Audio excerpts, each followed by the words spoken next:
The Ukrainian capital has been in protest mode for more than 2 weeks now. It looks completely different than a month ago. People are living here, they're cooking food, and definitely life has changed when the protests kicked off.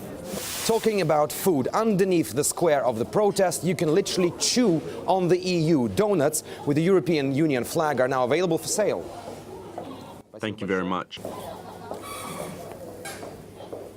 And they taste delicious. Local fridge magnet manufacturers were quick to pounce on the idea of the protest, and now you can purchase a very peculiar memorabilia, from sending Yanukovych to prison to localizing international brands.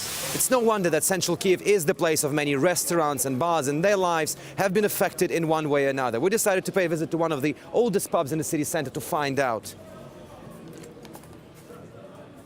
So we'll ask the pub's manager how the protest affects the life of his restaurant.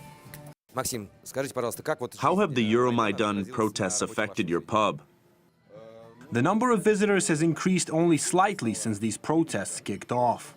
But now we've got a special offer menu which includes items such as tea and cake and will be open 24/7 for as long as the Euromaidan protests continue. But not all in Kiev seem to be equally happy with the way the protests are going. Some of the local taxi drivers have complained to me that the barricade makes their life a true traffic nightmare. I talked to one of them right now. What do you think of the barricades in the center of the city? I'm sick and tired of this government, but being a taxi driver is my job. So those barricades in downtown Kiev actually make it much harder for me to do my job and feed my family.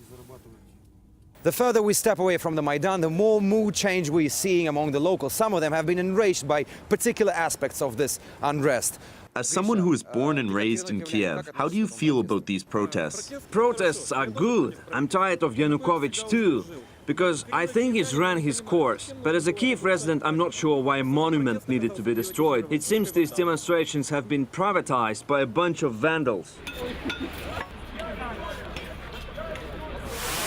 But just 1 kilometer from the Independence Square, there are places where the revolution vibe is non-existent. After what has been a turbulent and hard week for Ukraine, people are letting off steam in different nightclubs and bars. And for them, its life goes on, despite that some part of the city is still under revolutionary lockdown.